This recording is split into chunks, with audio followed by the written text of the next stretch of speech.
Hello everyone, and welcome to the Honest Gamer's first video review. Now, if you guys remember, I played Teenage Mutant Ninja Turtles Mutants in Manhattan on Xbox One, and I streamed it through Twitch. Ported everything over to the YouTube channel, obviously. But what I want to do with these stream games is I want to talk about them afterwards and just kind of how I felt about some of the different areas of the game.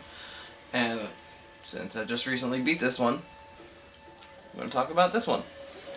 And I also want to apologize for the massive delay on getting this up. I had initially said I wanted to put this up around Christmas time. Everything got really hectic around then, and this is actually the first real time I've gotten to sit down and do this video. So, without further ado, let's get into it. So, first area I want to talk about is the story and the gameplay for this. The story is really kind of just your typical Teenage Mutant Ninja Turtle story. Shredder is trying to take some stuff over, and you guys are trying to stop him, and blah. He recruits pretty much a lot of the classic villains from the Turtles, most of whom I never really heard of before playing this game. But you've got your, Rocksteady and Bebop, you've got Krang. There's a couple others in there that I had never heard of before, like I said. Wingnut was one of them. I can't remember the other ones off the top of my head. So yeah, the gameplay itself is broken down into areas. It's kind of really arcadey. You don't really flow from beginning to end. You go chapter to chapter to chapter to chapter. It's cool, but as I've said before in some reviews that I've done, I'm not a huge fan of the arcadey games just because when they try to put a story in it as well, it kind of takes away from it. It doesn't really flow as a story, at least in my opinion. But the gameplay from this one was a lot of fun. You get to switch between any of the turtles you want to at any point.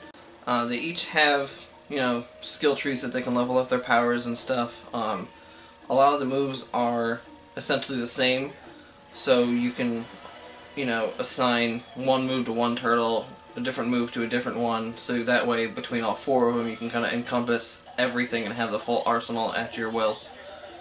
Which I think is a cool tactic, that you're not, you can choose who gets what move, so that way you can kind of commit it in your memory, because you're the one placing it there. It's not the game telling you, hey, Leo has to have this move, but Mikey can have this move.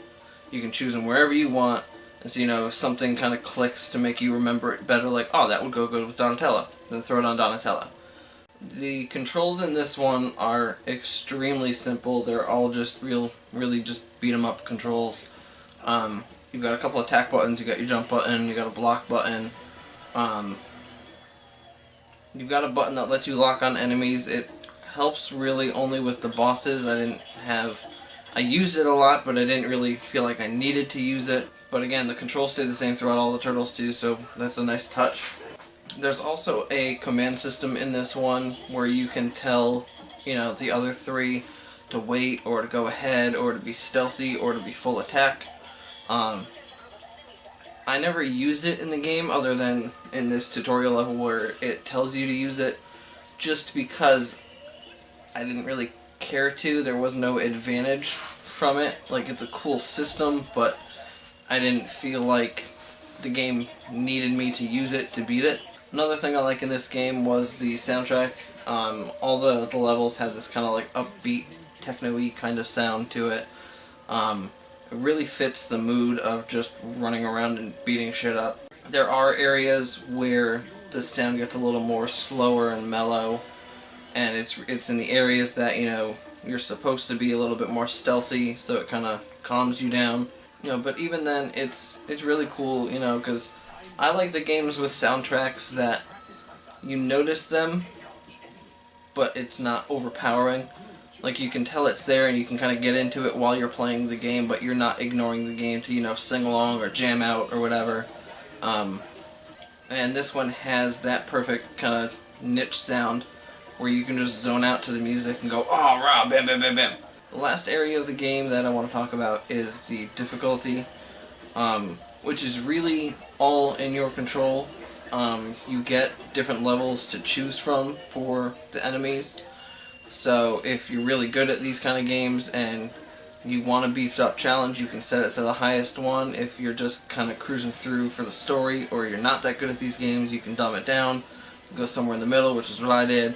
I played it through on normal, and I still had a bit of a challenge against the bosses, but it wasn't really a frustrating, full nerd rage, I'm gonna break down walls challenge. It was more of a just, you get so close and then something stupid happens and you end up failing and you're like, ah. But other than that, yeah, this is a pretty easy game. It's really fast paced. I think the average playtime for this one for all the stages is, I want to say, 4 to 5 hours. I think mine clocked in probably between 6 and 7 because there were a couple of stages where I died and had to replay them.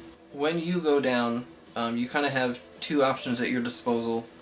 One of them is you can kind of just sit back, not do anything, and if nobody's going to end up getting to you in time, the timer will run down and you'll automatically get switched to another turtle to keep going on in the fight.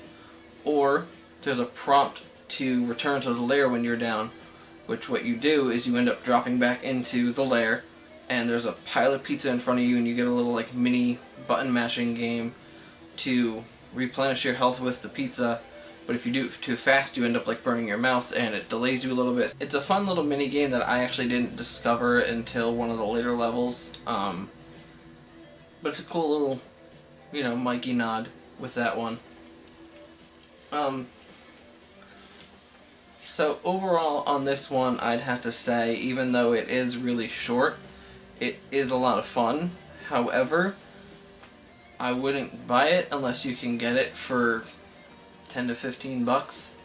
I know when this launched, it came out at 40 bucks, which I'm glad I didn't get it on release. But yeah, it's fast, it's fast paced.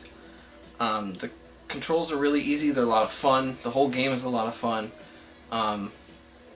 So if you can check this one out, I recommend it, but like I said, try to get it on the lower end of the price scale, because really anything over 20 bucks is too much for this game.